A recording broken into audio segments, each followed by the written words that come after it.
Olá, seja muito bem-vindo! Hoje é o penúltimo episódio da websérie dos filmes dos anos 90 do canal do Rodrigão. Minha gente, está acabando. Passamos por diversos. Eu estou sorrindo porque está acabando. Não, gente. Não estou feliz porque está acabando, mas é que eu comecei a parecer um jogador de futebol. Mas é que assim, a gente passou por diversos gêneros, né? Nem parece que foram 8 episódios já até agora, esse aqui é o 9º episódio. Mas a gente passou por diversos gêneros, sabe? Diversos gêneros da história, sabe? Cada um deles com as suas peculiaridades, cada um deles com grandes filmes, sabe? E hoje talvez seja um dos gêneros de filmes, né? Que...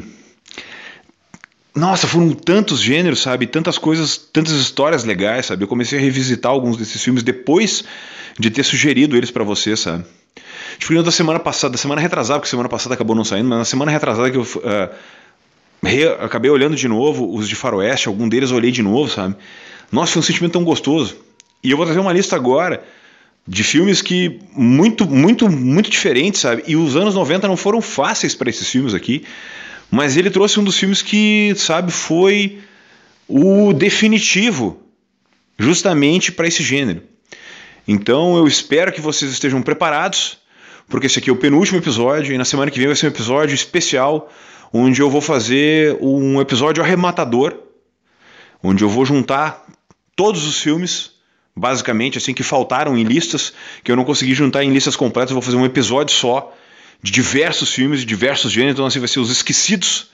Então vai ser um episódio só, gigante, mas esse aqui, hoje, é um episódio dos filmes de guerra. Então vamos lá, gente. Qual foi o contexto dos filmes de guerra? Os filmes de guerra durante os anos 90 foram lançados muito poucos. Quase dá pra botar todos eles numa lista só. Mas eu tentei fazer uma lista coesa, diferente. Tentei juntar filmes que conseguissem trazer um pouco de cada coisa. E existem filmes bem diversificados aqui dentro da lista, certo? Mas existe um deles que pra mim é o definitivo. Então, como um deles, que eu até já posso dizer que ele está na lista dos dramas, que é a lista de Schindler, porque ele é um contexto completamente diferente, para mim ele é considerado um drama, e não é bem um filme de guerra, eu trouxe algumas coisas um pouco diferentes aqui dentro desse contexto. Então nós vamos começar esse aqui, dos filmes de guerra, com um dos filmes que para mim talvez seja o mais diferente de todos eles, mas que eu encaixei no de guerra, porque ele, assim como o Lista de Schindler, que eu não encaixei num drama, eu vou começar com ele aqui porque ele é muito diferente. E que ele até foi sugestão de um dos inscritos no canal, que eu não coloquei lá, mas eu acabei colocando aqui, porque eu não quis fazer um dos filmes estrangeiros. Que foi o Nico, que é amigo meu que hoje mora na Austrália, Nicolas Zucati, que ele comentou lá no vídeo dos filmes de guerra, que é o A Vida é Bela, do Roberto Benigni. Que é um filme de uma beleza tão grande, sabe? Que é um filme de uma beleza, de uma forma, que ele é contado de uma maneira tão bonita, sabe? E que ele mostra a guerra, os horrores da guerra, e ele mostra um pouco da força de um pai para salvar a vida de um filho.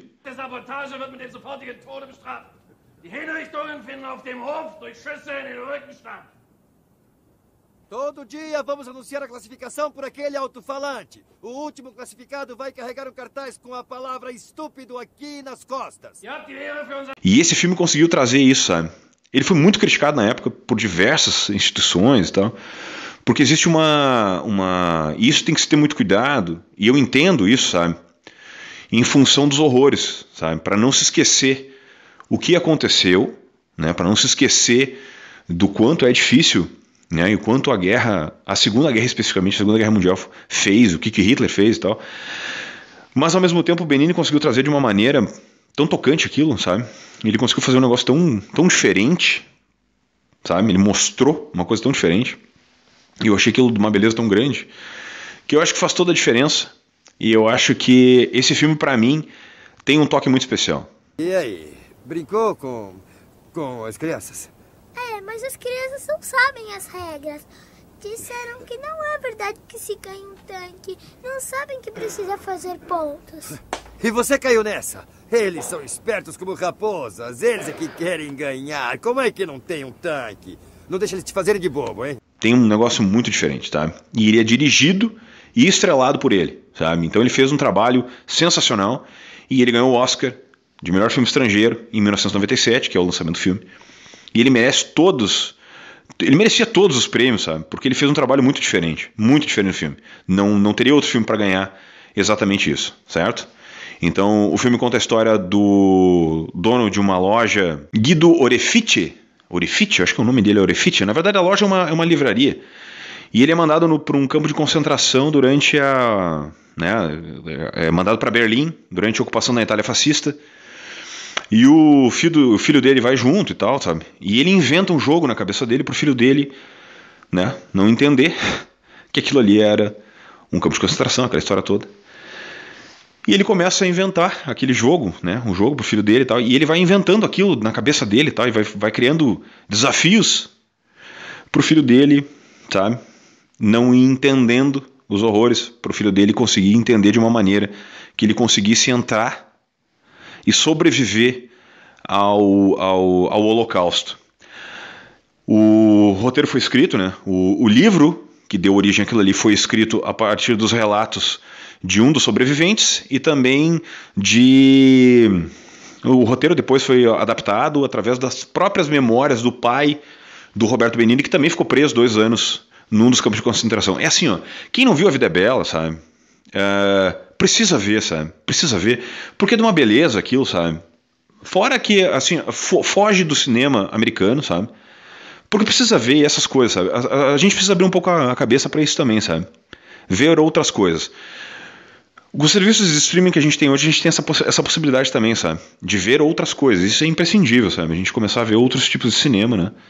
E o serviço de streaming permite isso, que a gente tem acesso a essas coisas hoje, sabe?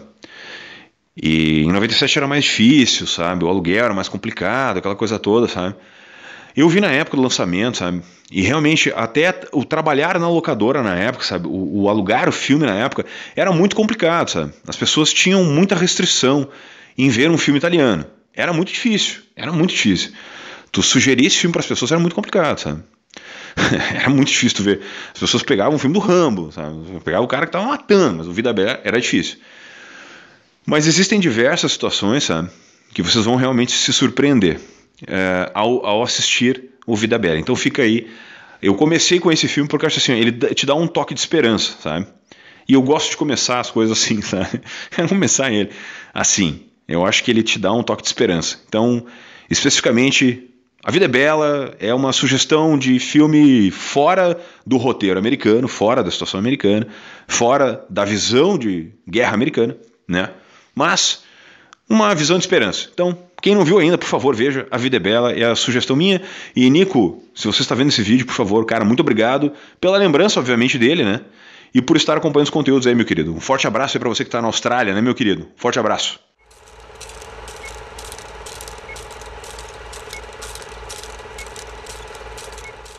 Mais um filme fugindo completamente do contexto norte-americano. Hein? Estou surpreendendo com a lista dos filmes, né? Vocês acharam que era tudo mais do mesmo, né? Pois então, não é. Eu puxei fundo no baú das minhas memórias, né, cara? E esse aqui é um filme alemão. Hein?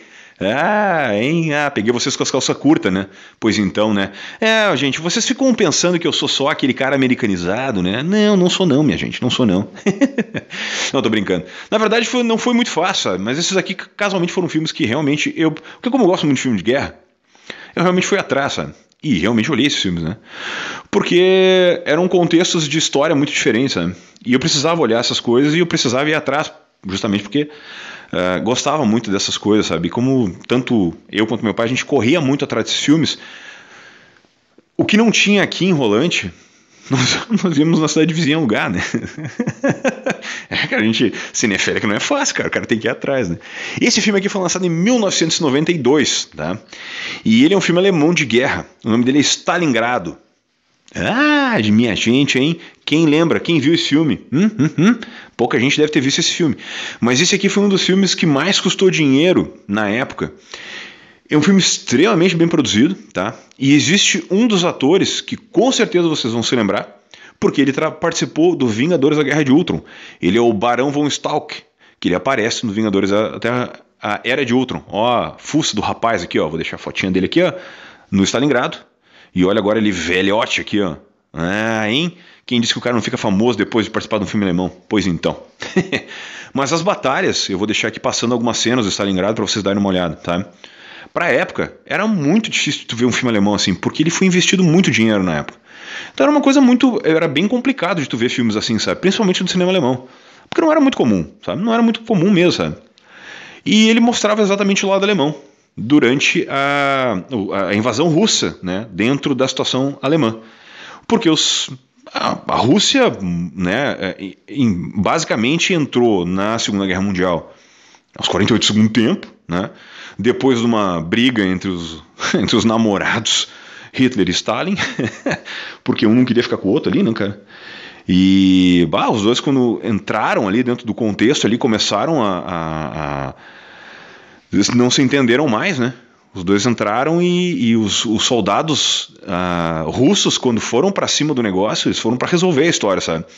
E tanto que tem diversos desses dramas aqui de guerra, principalmente, que são retratados em diversos livros.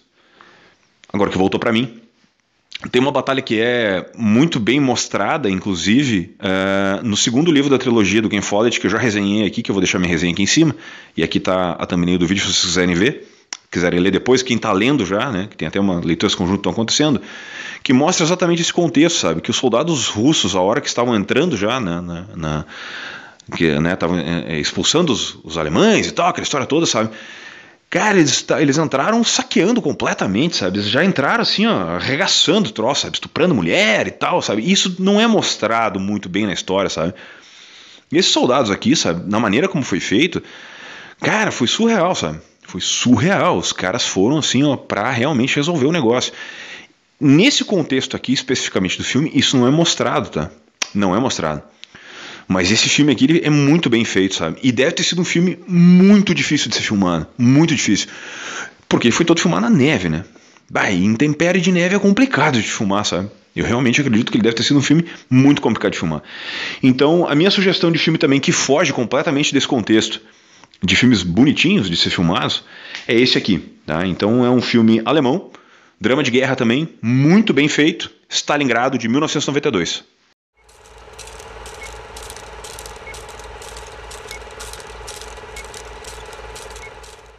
Quando esse filme aqui foi anunciado, e ele foi anunciado como o retorno do Terrence Malick no cinema depois de 20 anos, cara. 20 anos depois, o Malick ia voltar a fazer filme. Eu pensei, nossa senhora, cara, vai ser um troço, né? E o Malick voltando a fazer, porque o Malick tem um cinema muito autoral, assim, sabe? E é aquele meio que ame ou odeie, sabe? Mas é um cinema muito autoral. E, pensei, não, beleza, sabe? Malick voltando a fazer filme, aquela coisa toda e tal, vamos lá. Ok. Aí, assim, Além da Linha Vermelha, tá? É o nome do filme, né? Além da Linha Vermelha. Aí começaram a anunciar o roteiro, o nome do pessoal, sabe? Beleza, sabe? Aí o nome do filme, o filme é o mesmo, é adaptado, o mesmo livro, sabe? Eu já tinha ouvido falar do livro, não tinha lido e tal. Não, vamos lá, né, cara? Filme de guerra, aquela coisa toda e tal. E aí na locadora, capaz na locadora, vinha acompanhando as histórias, porque a gente recebia revistas, sabe? Eram uns revistão desse tamanho, era guia de vídeo o nome do negócio, todo mês vinha, sabe?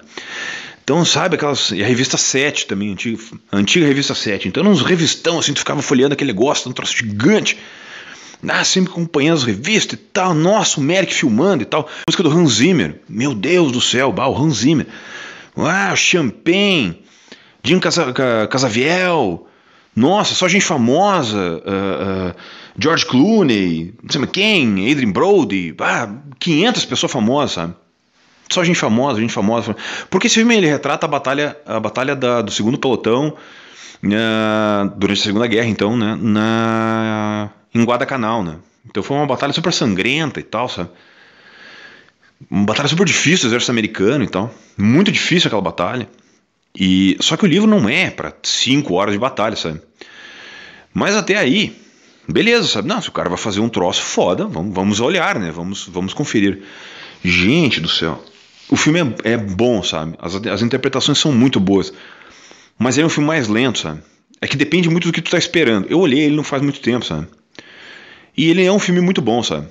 A primeira vez que eu olhei ele, eu não estava preparado para aquilo. Eu estava preparado para um filme, tipo, bilhões de balas voando em todos os canais, em tudo que é canto. E na verdade ele não é, ele é um filme mais contemplativo. Então ele é daqueles filmes assim, que tu acompanha mais as ações por trás da guerra, sabe? A forma como as coisas vão acontecendo nos bastidores, sabe? Aquele lado mais na expectativa da guerra, sabe? A guerra mais lenta, aquela coisa que tu fica na expectativa, que eu acho que é quando, sabe quando a guerra ela vai acontecendo aos poucos, que é onde realmente mata o soldado, na expectativa, como tu fica nervoso, como as coisas vão acontecendo e tu fica aqui, sempre naquela expectativa de que vai acontecer alguma coisa, e aquela coisa nunca vem, e tu fica sempre aqui, sempre esperando, a coisa não acontece, sabe? Eu acho que esse filme é isso, sabe? Baita filme, sabe? Nossa, tem umas cenas, eu tenho umas filmagens que o Malick fez, que, meu Deus, sabe? Muito lindo, o filme é muito bonito. Mas ele é um filme mais contemplativo, sabe? Mas eu recomendo que vocês assistam, sabe? Porque, como eu disse, o Terrence Malick é realmente um diretor muito diferenciado, sabe? Muito diferenciado. E ele vai completamente na contramão do que as pessoas costumam esperar, sabe? Porque são filmes diferentes, são filmes de arte. Então isso tem que ser visto, sabe? Tem outro diretor que faz isso, que é o Lars von Trier. Agora vai voar a coisa. Eu tô sentindo coisas vindo pela câmera, sabe?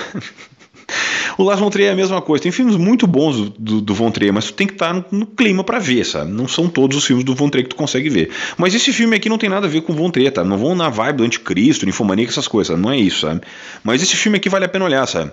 A trilha sonora é fantástica, o Hans Zimmer estava muito inspirado. Mas esse filme aqui vale a pena ver, sabe? Tem 7 indicações pro Oscar. Então o filme é muito bom, tá? Podem ir que é bom, sabe? Eu acho que vale a pena olhar, sabe? Ele tirou o excesso durante a edição, tem, sabe, várias coisas. Tem uma penca de ator famoso, sabe? Tem uma série de coisas que foram consertadas. Então eu acho que vale muito a pena olhar, sabe? Então, minha terceira sugestão aí de um cinema mais americano é Além da Linha Vermelha, de 1998, certo? Então, vamos lá para a quarta sugestão.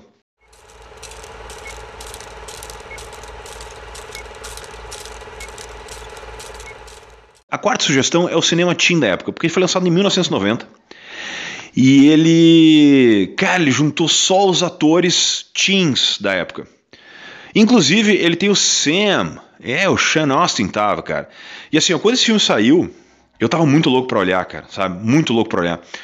Porque só tinha ator bom, sabe? Só atores que eu gostava muito de acompanhar. E eram atores que, sabe, eram os hits, cara. Porque eles vieram dos anos 80, sabe? Eu queria muito ver a carreira deles agora nos anos 90, aquela coisa toda e tal. E são filmes assim, era um filme que eu queria muito assistir. E eu não me decepcionei quando eu vi ele a primeira vez, sabe? E eu estou falando do Memphis Belle, A Fortaleza Voadora. Esse filme é muito, muito, muito bom de olhar. Muito bom de olhar, sabe? Porque ele é um filme que ele fala sobre redenção, ele fala sobre espírito de amizade e ele fala sobre uma luta que tu não sabe por que tu tá ali, sabe? É sobre essas coisas. Dirigido pelo Michael Kenton Jones, que era um excelente diretor e até hoje eu não sei por que esse cara sumiu. Memphis Belle conta a história de um avião B-17, que era comandado pelos jovens ali e fazia a missão de bombardeio entre a Inglaterra e a Alemanha. Então era um avião, né, um bombardeiro, então, que fazia missões né, ele ficava indo e voltando. No verão de 1943 aconteceu uma batalha feroz nos céus da Europa. A cada dia, centenas de jovens aviadores encaravam a morte enquanto levavam bombardeiros até o território inimigo. A cada vez, menos e menos retornavam. Eu tinha completado 24 missões indo e voltando, né? E, cara, era muito legal a interação entre a equipe, aquela coisa toda, sabe? Era um Goonies dentro de um bombardeiro, cara. Era muito legal aquilo, sabe? Era aquele clima que tinha dentro do avião. E essa percepção que tu tinha dentro daquilo ali, pra quem viveu os anos 80 e quem, né, iniciou os anos 90 vendo aquele filme ali, era um troço muito legal, muito legal. Eu recomendo que vocês vejam o Memphis Belle, porque aquele clima que tinha dentro do bombardeiro, provavelmente é o que mais se aproxima do que quem estava dentro da guerra vivendo, sabe? Talvez era o clima que mais tinha, sabe? Porque era a inocência da época, sabe? que aqueles atores ali especificamente de alguma forma conseguiam trazer. Conta a história verídica, eram histórias de verdade mesmo, aquilo ali realmente existiu, aquelas pessoas existiram, o bombardeiro era verídico, sabe? Aquelas histórias realmente aconteceram, sabe? E talvez isso seja o mais sintomático daquilo, sabe? Porque eram histórias, sabe? Eram histórias de pessoas que realmente estavam ali. Claro, elas foram adaptadas, foram romantizadas e tal, sabe? Mas existia um fundo de verdade daquilo, sabe? Eram heróis que de alguma forma estavam ali lutando pela gente, sabe? E se a gente tem essa liberdade que a gente tem hoje, que não é um fascista de bigodinho, você sabe do bigodinho que eu tô falando, que tá no comando do mundo hoje, é por causa de caras que estavam ali, sabe? Por mais romantizado que seja, por mais que vocês, né, possam dizer qualquer coisa, por causa de caras que estavam ali, entendendo? E que fizeram aquilo ali que fizeram, sabe? Então procurem, esse Memphis Belle é um dos filmes, é um filme muito diferente, sabe? Ele não fez muito sucesso na época, sabe? Porque eu acho que teve uma saturação de filmes de guerra, teve muito filme que saiu, sabe? E nos anos 80, no final dos anos 70, início dos anos 80, saiu muita coisa, sabe? Muita coisa, teve muita gente que fez muito filme, sabe? Muito filme. E o povo tava meio saturado. E o próximo filme da lista, que saiu em 98, foi um filme assim que, sabe? Saiu no final da década. E aí teve a mão do Spielberg, daí, sabe? Aí acabou. Mas dê uma olhada mesmo no Memphis Belle, que eu acho que é um filme que vale a pena dar uma olhada, sabe? Porque é um filme que pra mim fez muito sucesso. Ele mora no meu coração porque foi um filme que pra mim fez muito sentido, sabe? Por causa dos atores, tem o Eric Stoltz, tem o Harry Connick Jr., o Sean Astin, o D.B. Sweeney, tem um monte de ator ali, e os caras eram muito bons, sabe? Eles fizeram papéis muito bons, sabe? Muito bons mesmo. E tem algumas cenas que os caras fizeram que na época, pra mim, cara, eram cenas muito legais que eles fizeram ali, sabe? E que realmente desafiavam. Como é que os caras faziam aquilo, sabe? E cenas de batalhas no ar e tal, sabe? Muito legal mesmo. Então, a minha quarta sugestão dos filmes de guerra, Memphis Belle, A Fortaleza Voadora, do Michael Kenton Jones.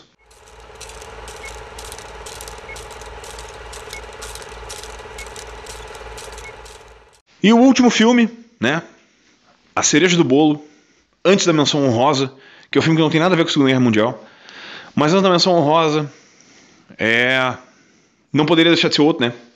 De 1998, um filme que custou 70 milhões e faturou 481 milhões, criado, concebido e dirigido pelo mestre, pelo mago, Steven Spielberg, O Resgate do Soldado Ryan, a obra-prima dos filmes de guerra, talvez a melhor concepção que já se teve de uma batalha, da entrada das forças aliadas pelas praias da Normandia, a melhor concepção que se teve de personagens lutando numa guerra, a melhor percepção que se teve da Segunda Guerra, talvez, sabe? Do cara que conseguiu montar o cinema de duas formas diferentes, de conseguir enxergar o cinema, tanto do lado alemão, mostrado pelo Oskar Schindler, quanto pelo lado americano, mostrado pelos aliados, lutando para tentar salvar o Ryan,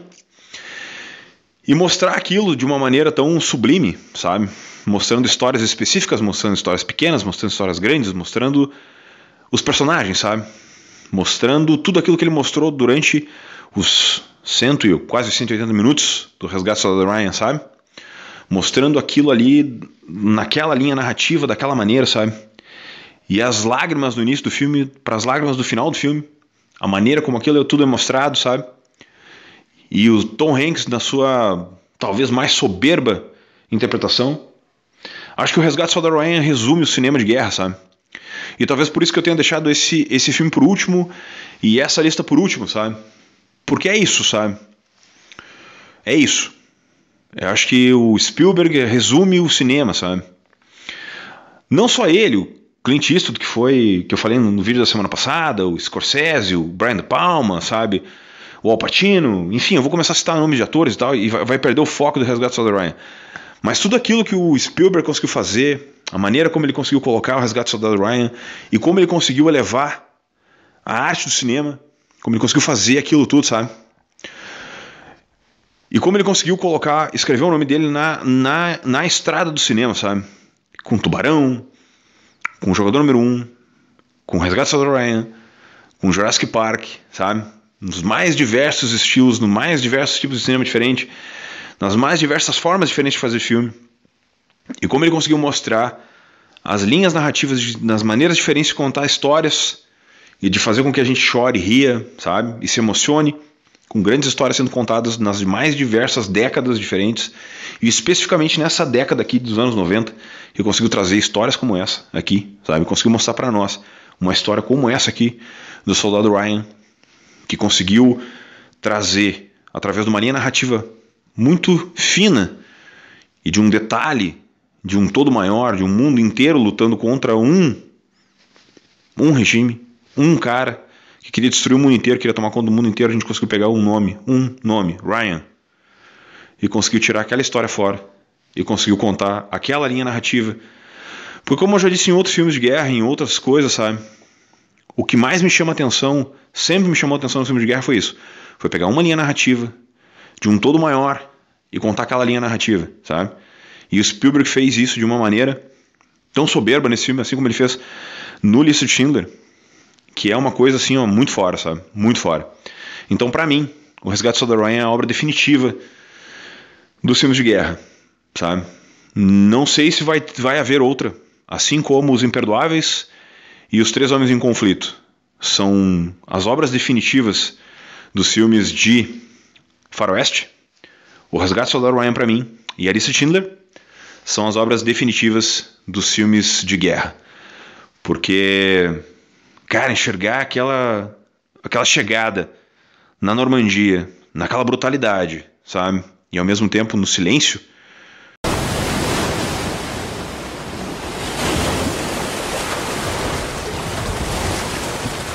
6 de junho de 1944. Setor Cão Verde, Praia de Omaha.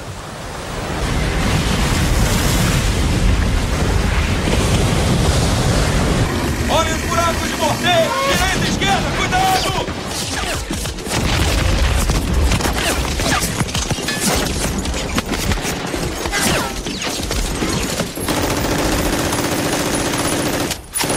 Deste lado!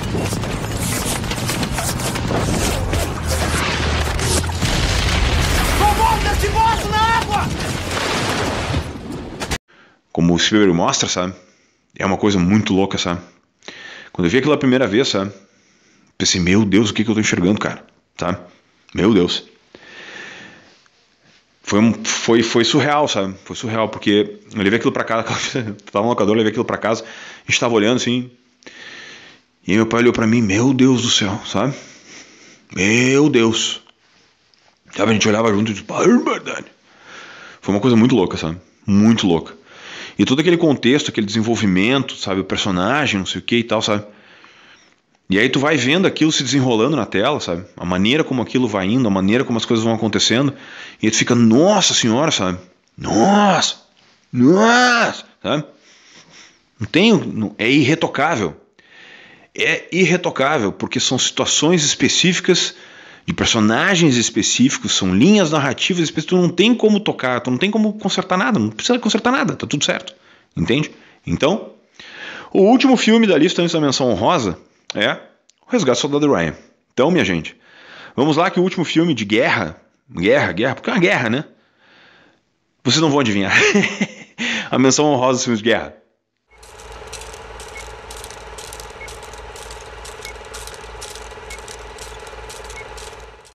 Gente, a menção honrosa do filme de guerra eu pensei muito, tá? Pensei muito. Mas eu resolvi fugir da Segunda Guerra porque eu não tinha mais o que dizer depois do que eu falei do Resgate do Soldado Ryan, né? Não tinha mais o que dizer. Não tem como citar outro filme depois do Resgate do Soldado Ryan. Então, apesar da minha amiga Val, né, dona Val, não gostar do ator, eu não posso fugir dele, né? Eu não tenho como fugir desse cara. Mas eu recomendo a vocês o seguinte, tá? Olhem só esse, tá? Só olhem esse. Coração Valente, do Mel Gibson. Porque se existe um filme de guerra, né? Querendo ou não, é uma guerra, né? Uma guerra medieval que é muito bem feito, muito bem protagonizado e muito bem escrito e muito bem dirigido por esse cara, que eu sinto uma falta tremenda desse cara na cadeira de diretor, é esse filme, sabe? Esse filme desse cara é sensacional. Foi produzido em 1995 e é talvez um dos melhores filmes de épicos já feitos, sabe?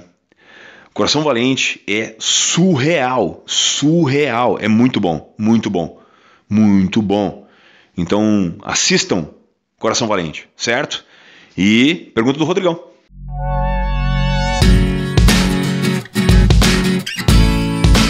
Para vocês, qual o filme de guerra que vocês já viram que vocês mais gostaram? Pergunta simples, rápida, rasteira, pode ser de qualquer época. Porque tem diversos filmes, sabe? Eu, por exemplo, além desses que eu já falei, se eu pegar de outras épocas, por exemplo, Fugindo do Inferno, com Steve McQueen, talvez seja um dos filmes que eu mais gostei. É um filme sensacional, tem o Charles Bronson, tem N atores, mas é um dos filmes mais maravilhosos que tem. A cena final, com o Steve McQueen tentando fugir de moto do campo de concentração, é uma das coisas mais sensacionais que o cinema americano já produziu. É surreal aquele filme, surreal. E ele merece ser visto por todo mundo. É um clássico do cinema. Clássico do cinema. E merece ser visto. Então, eu deixo a pergunta para vocês. Qual é o melhor filme de guerra que vocês já viram, certo? Eu vejo vocês semana que vem. Semana que vem, como eu disse para vocês, é o vídeo mais diferente. Mais diferente. Porque eu fiz o seguinte, ó. Eu vou dar o spoiler. Eu vou contar como é que eu fiz. Eu resolvi juntar tudo, certo? Eu peguei todos os filmes que não tinham roteiro, juntei tudo num balaio só e fiz uma lista só. Ó, isso aqui é tudo. Tem romance, tem animação, tem ação, tem outros policiais, tem tudo. Eu fiz uma lista, eu juntei tudo que tinha da década, que não entrou na lista, e fiz tudo numa lista só. E vai dar umas 5 horas de vídeo. Vocês vão começar a olhar na segunda e vão parar na sexta. É mais ou menos isso aí. Certo, minha gente? Até semana que vem. Um forte abraço a todos. Muito obrigado pela audiência e aguardo vocês lá. Tchau.